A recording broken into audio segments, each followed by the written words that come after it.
మీ ఎలాంటి వ్యాపార ప్రకటనలకైనా వెంటనే మా ఛానల్ సంప్రదించండి. అందరికీ నమస్కారం. నేను శిరీష. ప్రస్తుతం మనతో పాటు ఉన్నారు ప్రముఖ ఆధ్యాత్మికవేత్త, జ్యోతిష్య పండితులు, దేవి ఉపాసకులు బ్రహ్మశ్రీ సుభాష్ శర్మ గారు. గురుగారితో మాట్లాడతాం. నమస్కారం గురుగారు. గురుగారు, ప్రతి ఒక్కరూ మాస ఫలాల గురించి ఎదురు చూస్తూనే ఉంటారు. మరి ఈ జూన్ మాసంలో తులారాశి వారికి ఎలా ఉండబోతుంది అంటారు? ఎలాంటి జాగ్రత్తలు తీసుకోవచ్చు అంటారు? ఆర్థిక పరంగా, ఆరోగ్య పరంగా గ్రహ గోచరం ఎలా ఉంటుందంటారు ఈ మాసంలో వీరికి? తప్పకుండా తెలియజేస్తాను. ముందుగా వీక్షిస్తున్న ప్రేక్షకులందరికీ శ్రీమాత్రే నమః, శ్రీ గురుభ్యో నమః. జ్ఞానినాంనపి చేతాంసి దేవి భగవతి హిస బలాయ కృషమోహాయ మహామాయ ప్రయశ్చతి. తులారాశి వారికి ఈ మాసంలో గనక చూసుకుంటే అద్భుతమైనటువంటి ఫలితాలు ఉన్నాయి. దశమ స్థానంలో గురు సంచారం, అంటే దశమ స్థానంలో గురు సంచారం చేయడం వల్ల, ఎందుకంటే జూన్ 1వ తారీఖు నుంచి గురు సంచారం అనేటటువంటిది ప్రారంభమవుతుంది. కాబట్టి ఈ గురు సంచార యోగం వల్ల ప్రయోజనాలు ఎలా ఉంటాయి అంటే కనుక ఉద్యోగంలో కానీ, లేదా వ్యవహారికంలో కానీ, లేదంటే సంపాదించే ఆర్థిక విషయంలో కానీ మార్పులు జరిగేటటువంటి తరహాలు ఈ జూన్ 1వ తారీఖు నుండి వీళ్ళకు ప్రారంభమవుతూ ఉంటాయి. అలాగే శని యొక్క అనుగ్రహం వల్ల కూడా వీళ్ళకు మేలైనటువంటి ఫలితాలే ఉన్నాయి, కానీ అంత చెప్పుకోదని నెగిటివ్ ఇంపాక్ట్ అనేటటువంటిది అయితే కనిపించట్లేదు. కాబట్టి తులారాశి వారికి ఇప్పుడున్నటువంటి ప్రస్తుత కాలంలో దశమ స్థానంలో గురు సంచారం అనేటటువంటిది యోగదాయకమైనటువంటి ఫలితాలు అందజేయబోతుంది. అందులోనూ న్యాయపరమైనటువంటి ఇబ్బందులు కావచ్చు, పోలీస్ స్టేషన్ వ్యవహారాదులు కావచ్చు, లేదు అని అంటే కనుక ఆస్తి గొడవలలో ఏదైనా ఇబ్బందులు ఉన్నట్టయితే అవన్నీ కూడా సద్దుమనగడానికి లేదా కాంప్రమైజ్ చేసుకోవడానికి చాలా అనుకూలమైనటువంటి వాతావరణం ఈ జూన్ మాసం అంతా కూడా వాళ్లకు ఉపయోగపడేటటువంటి మాసము. అందులోనూ ఈ మాసంలో వీళ్ళు తప్పకుండా ఆచరించేటటువంటి పద్ధతులు కొన్ని ఉంటూ ఉంటాయి. అవేమిటి అనంటే కనుక కోపానికి, ఆవేశానికి అస్సలు వెళ్ళకూడదు. తొందరపడి నిర్ణయాలు అస్సలు తీసుకోకూడదు. పైగా ఈ తులారాశిలో పుట్టినటువంటి వారి యొక్క వ్యక్తిత్వం గనక చూసుకున్నట్టయితే ముక్కుసూటిగా మాట్లాడేటటువంటి తత్వం ఎక్కువగా ఉంటుంది. అలాగే వీళ్ళు ఆలోచించేటటువంటి విధానం ఎలా ఉంటుందో లగ్జరీగా ఉండాలి, లగ్జరీగా బ్రతకాలి, మనం ఏదైనా ఈజీగా డబ్బులు సంపాదించాలి, అలాగే నేను కూర్చున్న చోటనే డబ్బులు సంపాదించాలి, అంటే కష్టం తక్కువగా ఉండాలి, ఆదాయం ఎక్కువగా ఉండాలి అనేటటువంటి ఆలోచన తరహాలో ఈ యొక్క తులారాశి వారు ఎక్కువగా ఉంటారు. మళ్ళీ తులారాశిలో పుట్టినటువంటి వ్యక్తులు కూడా ఏ వృత్తులు ఎక్కువగా ఉంటారంటే న్యాయపరమైనటువంటి వృత్తులలో కావచ్చు, ప్రభుత్వ రంగంలో కావచ్చు, అలాగే ఈ యొక్క పోలీస్ శాఖలో కావచ్చు, గవర్నమెంట్ రంగంలో ఎక్కువగా ఉండేటటువంటి రాశుల వారు ఎవరైనా ఉన్నారంటే అది తులారాశి వారు అని చెప్పుకోవచ్చు. మళ్ళీ వీళ్ళు ఎదుటి వారితో ఎలా ఉంటున్నారో వాళ్ళు కూడా వాళ్ళతో అలాగే ఉండాలి అని ఆలోచన కలిగినటువంటి, అంటే నేను నీతో నిజాయితీగా ఉంటున్నాను, నువ్వు కూడా నాతో అదే నిజాయితీతో ఉండాలి అని ఆలోచించేటటువంటి బిహేవియర్ కలిగినటువంటి వారు తులారాశి వారు అని చెప్పుకోవచ్చు. ఒకవేళ గనక ఆ బిహేవియర్లో ఏదైనా లోటు జరిగింది, లేదా ఏదైనా ఇబ్బంది జరిగింది, అరే నాతో ఫేక్ గా ఉంటున్నాడు, లేదా నాతో కరెక్ట్ గా ఉండట్లేదు అనేటటువంటి ఏదైనా చిన్న డౌట్ వచ్చినా ఆ స్నేహం కానీ, ఆ బంధం కానీ అక్కడ తెగిపోతుంది. అది వివాహ బంధం కావచ్చు, స్నేహ బంధం కావచ్చు, రిలేషన్ కావచ్చు, ఏదైనా కావచ్చు. అందుకే తులారాశి వారితో చాలా జాగ్రత్తగా వ్యవహరించాలి, లేదు అంటే బంధాలు తెగిపోయేటటువంటి సూచనలు ఎక్కువగా ఉంటూ ఉంటాయి. అందులోనూ ఈ తులారాశి వారికి ఇప్పుడు రాబోయేటటువంటి మాసము చాలా అద్భుతమైనటువంటి మాసం. జూన్ కలిసి వచ్చేటటువంటి మాసం.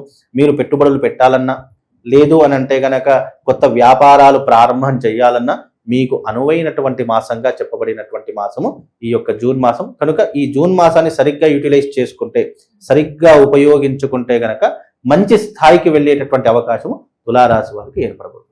మరి గురుగారు, ఈ మాసంలోనే విద్యార్థులకి పాఠశాలలు కూడా జాయిన్ అవుతూ ఉంటారు. మరి విద్యార్థులకు ఎలా ఉంటుందంటారు? ఎలాంటి జాగ్రత్తలు తీసుకుంటే బాగుంటుందంటారు? ముందుగా విద్యార్థులకు ఇది స్కూల్స్, పాఠశాలలు కావచ్చు, కాలేజెస్ కావచ్చు, అన్ని విద్యా సంస్థలు ఓపెన్ అయ్యేటటువంటి సమయం కాబట్టి విద్యార్థులకు ముందుగా కావాల్సింది ఏంటి అంటే గనక జ్ఞాపక శక్తి కావాలి, జ్ఞానం కావాలి, మంచి నడవడిక కావాలి. ఈ మూడు ఉన్నటువంటి వాడు ఎక్కడైనా విజయం సాధించేటటువంటి అవకాశాలు ఉంటుంటాయి. ఇప్పుడు పిల్లలకు కూడా చాలా మట్టుకు నేర్పించవలసినటువంటిది ఏంటి అని అంటే గనక మంచి జ్ఞానాన్ని నేర్పించాలి, మంచి నడవడిక. నడవడిక అంటే ఏంటి? రెస్పెక్ట్, ఎదుటి వారి రెస్పెక్ట్, గౌరవం ఇచ్చేటటువంటి తరహాలు. ఈ మధ్య కాలంలో పిల్లల్ని చూస్తూ ఉంటే చిన్నవాడు పెద్దవాడని తేడా లేకుండా ఎలా పడితే అలా మాట్లాడేటటువంటి బిహేవియర్ని పిల్లలు అలవాటు చేసుకుంటూ ఉన్నారు. అలాంటి బిహేవియర్ ఏదైతే ఉందో ఆ బిహేవియర్ని మార్చేటటువంటి, ఎందుకంటే మనం ఎంత విద్య నేర్చుకున్నా గౌరవం ఇవ్వకపోతే ఆ విద్యకు అర్హత ఉండదు. కనుక మనిషిగా నువ్వు విద్యలో కాస్త తక్కువైనా ఎదుటి వారిని గౌరవించేటటువంటి క్రమంలో కావచ్చు, ఎదుటివారి అంటే పిల్లలు దేంట్లో అందంగా కనిపిస్తారంటే గౌరవం ఇవ్వడంలో అందంగా కనిపిస్తారు. కాబట్టి అలాంటి గౌరవ మర్యాదలు నేర్చుకునేటటువంటి తరహాలో విద్యార్థులు ముందుగా ఉండాలి అనేటటువంటి తరహా నేర్చుకోవాలి. అలాంటి సంస్థలు ముందుకు రావాలి.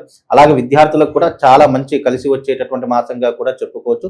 తులారాశి వారికి అంటే ఉద్యోగం లేనటువంటి వారికి కూడా ఉద్యోగ అవకాశాలు వచ్చేటటువంటి మాసంగా చెప్పుకోవచ్చు. విద్యార్థులకు మంచి భవిష్యత్తు ఏర్పడేటటువంటి మాసంగా కూడా చెప్పుకోవచ్చు. కాబట్టి విద్యార్థులకు ఎలాంటి ఇబ్బంది లేదు, బాగా చక్కగా చదువుకునేటటువంటి అవకాశం ఉంటుంది. ఇంకోటి ఏంటంటే తులారాశి వారికి ఎవరికైనా జ్ఞానం కానీ, లేదు అంటే మేధాశక్తి కానీ, ఆలోచన శక్తి కానీ, లేదు జ్ఞాపక శక్తి కానీ, ఇలాంటి లోపాలు ఏవైనా ఉంటే తులారాశి వారు రాజశ్యామల యాగం అమ్మవారి యొక్క యాగం చేసుకోవాలి. ఎందుకంటే రాజశ్యామల అమ్మవారి అంటే సరస్వతీదేవి యొక్క అమ్మవారి ప్రతిరూపమే రాజశ్యామల అమ్మవారు. ఈ అమ్మవారిని పూజించడం వల్ల విద్యార్థులకు ముఖ్యంగా జ్ఞానము, అలాగే జ్ఞానశక్తి, క్రియాశక్తి, ఇచ్ఛాశక్తి 3 శక్తులు కలిగేటటువంటి గొప్పనైనటువంటి విధానం రాజశ్యామల అమ్మవారిలో ఉంటుంది. ఇది దశమహావిద్యలలో ఒకైనటువంటి తల్లి, అలాగే మంత్రినిగా ఉండేటటువంటి తల్లి, లలితా అమ్మవారికి శ్రీచక్ర సంచారంలో సంచరించేటటువంటి అమ్మవారు, కదంబ వనవాసి అంటే కదంబ వృక్షం కింద ఉండేటటువంటి తల్లి రాజశ్యామల అమ్మవారు. ఈ అమ్మవారిని ఉపాసించడం ద్వారా లేదా యాగం చేయడం ద్వారా పిల్లలకు చాలా మంది తల్లిదండ్రులు మొండిగా ఉంటున్నారు, అసలు చదువుకోవట్లేదు, లేదా చెప్పిన మాట వినట్లేదు. ఈ మధ్య కాలంలో సోషల్ మీడియా ఫోన్లు పట్టుకునే తిరుగుతున్నారు, ఎక్కువైపోయింది, అసలు చెప్పిన మాట వినట్లేదు.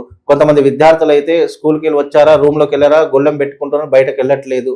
ఇలాంటి వారు చాలా మంది ఉన్నారు. అలాంటి వారి కోసము వాళ్ళ జ్ఞానం పెరగడానికి, వాళ్ళు ఏదైతే మొండితనం మానివేయడానికి, చెప్పిన మాట వినడానికి, చదువు మీద శ్రద్ధ కలగడానికి రాజశ్యామల అమ్మవారి యొక్క విధానం ఉంటుంది, యాగం. అది చేసుకుంటే పిల్లలు చెప్పినట్టుగా వినడానికి ఇది చాలా ఉపయోగపడుతుంది. పిల్లలకు జ్ఞానాన్ని పెంచుతుంది, తెలివితేటలను పెంచుతుంది, జ్ఞాపక శక్తిని పెంచుతుంది, గౌరవాన్ని ఇస్తుంది. అన్ని రకాలుగా పిల్లలకు అంటే చదువుకునే విద్యార్థి ఎవరైనా కావచ్చు, 1వ తరగతి నుంచి నువ్వు డిగ్రీ వరకు ఎవరైనా విద్యార్థులు కావచ్చు, నీకు జ్ఞానం రావాలి, చదువు మీద శ్రద్ధ కలగాలి అంటే యాగం చేసుకుంటే చాలా అద్భుతంగా ఉంటుంది. ముఖ్యంగా గురుగారు ఉద్యోగ రంగంలో ఉన్న వారికి ఎలా ఉంటుందంటారు? ఉద్యోగం మారాలి అని ఆలోచన ఉన్న వాళ్ళకి, ఏదైనా ఆఫర్స్ వచ్చిన వాళ్ళకి మారొచ్చు అంటారా? ఇది కరెక్ట్ టైమా? ఇది చాలా 100% కరెక్ట్ టైం. ఎందుకంటే గురువు దశమ స్థానంలోకి మారడం వల్ల విద్య కావచ్చు, వివేకం కావచ్చు, ఉద్యోగం కావచ్చు, లేదా స్థాన చలనం కావచ్చు, ఇవన్నీ కూడా మార్పు చెందేటటువంటి అవకాశము, లేదా ఉన్న రంగంలోనే అభివృద్ధి వైపు వెళ్ళేటటువంటి అవకాశం, లేదా ప్రమోషన్స్ వచ్చే అవకాశం తప్పకుండా ఏర్పడబోతుంది. జూన్ మాసంలో గవర్నమెంట్ రంగంలో ఉన్నటువంటి వారికి కావచ్చు, ప్రైవేట్ సెక్టార్లో ఉన్నటువంటి వారికి కావచ్చు, ఎవరికైనా కావచ్చు మార్పు జరిగేటటువంటి అవకాశం ఏర్పడుతుంది. లేదు మార్పు జరగట్లేదు అంటే ఉన్న రంగంలో అంటే ఉన్న దాంట్లోనే గొప్ప స్థాయికి వెళ్ళేటటువంటి అవకాశం అంటే ఇంక్రిమెంట్స్ కావచ్చు, ప్రమోషన్స్ కావచ్చు, ఏదైనా పెరిగేటటువంటి సూచనలు మాత్రం తప్పకుండా ఈ యొక్క మాసంలో ఏర్పడబోతుంది. కుటుంబ వాతావరణం కూడా ఎలా ఉంటుందంటారు? కుటుంబం పట్ల ఎలాంటి జాగ్రత్తలు తీసుకుంటే బాగుంటుంది? ముఖ్యంగా కుటుంబం పట్ల గనక చూసుకున్నట్టయితే చిన్న చిన్న ఇబ్బందులు అయితే వస్తూ ఉంటాయి. దాన్ని పట్టించుకోకుండా మన కార్యం వైపు, మన గమ్యం వైపు ఫోకస్ పెట్టుకునే ప్రయత్నం చేయాలి. ఎందుకంటే కుటుంబం అన్న తర్వాత కలతలు లేని కుటుంబం ప్రపంచంలో ఏది ఉండదు. దాన్ని పట్టించుకున్నాం అనుకోండి మన కెరీర్ ఆగిపోతుంది, లేదా మన బ్రెయిన్ స్టక్ అయిపోతుంది. ఆలోచనలు గనక కుటుంబం మీద పెట్టామనుకోండి మనం ముందుకు వెళ్ళలేము. కనుక కుటుంబం అనేటటువంటి దాంట్లో చూసుకుంటే ఎవరికైనా కావచ్చమ్మా, ప్రతి ఒక్క మనిషికి చిన్న చిన్న గొడవలు వస్తాయి. దాన్ని పట్టుకొని వేలాడకూడదు. నీకు సమస్య పెద్దదిగా ఉంటే దానికి సంబంధించినటువంటి ఉపాసన చేసిన, లేదా దైవికపరమైనటువంటి ఏదైనా ప్రయత్నం చేసినా అది సమసిపోయేటటువంటి అవకాశాలు ఉంటాయి. దానివల్ల పెద్ద నష్టం ఏం లేదు. ఎందుకు అని అంటే గనక ఇప్పుడున్నటువంటి తరహాలో తులారాశి వారికి గురువు చేంజ్ అవుతున్నాడు కాబట్టి దాని ద్వారా కొన్ని కుటుంబ కలతలు అంటే ప్రతి ఒక్క మనిషికి అన్ని పాజిటివ్సే ఉండవు, కొన్ని నెగిటివ్స్ కూడా ఉంటాయి. అందులో కుటుంబపరమైనటువంటి నెగిటివ్ ఏదైనా ఉందంటే తులారాశి వారికి మాత్రమే ఏర్పడబోతుంది. దాన్ని కాస్త పట్టించుకోకుండా ఉంటే బాగుంటుంది అనేటువంటి సలహా. లేదు కుటుంబపరంగా చాలా ప్రాబ్లమ్ ఫేస్ చేస్తున్నానండి, నా భార్య గురించి కావచ్చు, అన్నదమ్ముల గురించి కావచ్చు, లేదా నా రక్త సంబంధికుల గురించి కావచ్చు, నేను చాలా సఫర్ అవుతున్నాను, వాళ్ళ నుంచి నాకు ఏదైనా రెమెడీ కావాలి అని అంటే గనక అది జాతక పరంగా విశ్లేషణ చేసి అసలు ఎందుకు ప్రాబ్లం వస్తుందో దాని ప్రకారంగా చూసి దాన్ని రెక్టిఫై చేసేటటువంటి అవకాశం ఏర్పడుతుంది. గురుగారు ఓవరాల్ గా చూసుకుంటే ఈ తులారాశి మొత్తంలో ఈ మాసంలో ప్రథమార్థం బాగుంటుందంటారా, ద్వితీయార్థం అమావాస్య తర్వాత బాగుంటుందంటారా? వీళ్ళకు అమావాస్య తర్వాతనే కలిసి వచ్చేటటువంటి, ఎందుకంటే అమావాస్య తర్వాతనే వీళ్ళ గురువు అనేటటువంటి వారు చేంజ్ అవుతారు. గురుగ్రహం ఎప్పుడైతే చేంజ్ అవుతుందో వీళ్ళకు జీవితంలో కలిసి వచ్చేటటువంటి రంగాలు, ఫైనాన్స్ రంగం కలిసి వస్తుంది, అలాగే వీళ్ళకు బిజినెస్ రంగం కలిసి వస్తుంది, అలాగే వీళ్ళకు ఏదైనా కొత్త బిజినెస్ పెట్టాలన్నా, లేదు అని అంటే స్టాక్ మార్కెట్ కావచ్చు, లేదు అని అంటే కనుక ఏదైనా పెట్టుబడులు పెట్టాలనుకున్నా కావచ్చు, ఈ రంగంలో అన్నింటిలో కలిసి వచ్చేటటువంటి మాసంగా చెప్పుకోవచ్చు. కాబట్టి ఇది గురువు మార్పు చెందుతున్నాడు కాబట్టి ఒక్క గురువు మార్పు చెందడం వల్ల ద్వాదశ రాశుల మీద మొత్తం ప్రభావం చూపిస్తూ ఉంది. కాబట్టి తులారాశి వారి మీద కూడా తప్పకుండా ఫైనాన్షియల్ పరంగా మంచి సపోర్ట్ అయితే లభిస్తుంది. మరి ఈ మాసంలో వీరు ఏ దైవ నామస్మరణ చేస్తే బాగుంటుంది అంటారు? ముఖ్యంగా తులారాశి వారు ఏదైనా దైవనామస్మరణ చేసుకోవాలి అని అంటే కనుక అమ్మవారి యొక్క దుర్గాదేవి యొక్క అమ్మవారి యొక్క ఆరాధన చేసుకోవడం చాలా వైశిష్టానికి దారి తీస్తూ ఉంటుంది. ముఖ్యంగా రాహుకాలంలో దీపారాధన చేసుకోవడం, అంటే దుర్గాదేవి అమ్మవారికి దీపారాధన చేసుకోవడము, లేదా దుర్గా స్తోత్రాన్ని చదువుకోవడము, లేదు అని అంటే దగ్గర ఖడ్గమాల పారాయణాన్ని స్తోత్రం చేయడము, లలితా సహస్రనామ పారాయణ స్తోత్రం చేయడం, ఇవి చాలా కలిసి వచ్చేటటువంటి అవకాశాలుగా ఉంటుంది. అలాగే అమ్మవారికి సంబంధించినటువంటి మంత్రము సర్వమంగళ మాంగళ్యే శివే సర్వార్థ సార్థకే శరణ్యే త్రయంబకే దేవి నారాయణి నమోస్తుతే అనేటువంటి మంత్రాన్ని చదువుకునే ప్రయత్నం చేయండి. తద్వారా వీళ్ళకు శుభం లాభంతో పాటు అదృష్ట యోగం కూడా కలుగుతుంది. గురుగారు, మొత్తం మీద జూన్ మాసంలో తులారాశి వారికి ఎలా ఉంది, ఎలాంటి జాగ్రత్తలు తీసుకోవాలి, ఏ దైవ నామస్మరణ చేయాలో తెలియజేసినందుకు ధన్యవాదాలు. శ్రీమాత్రే.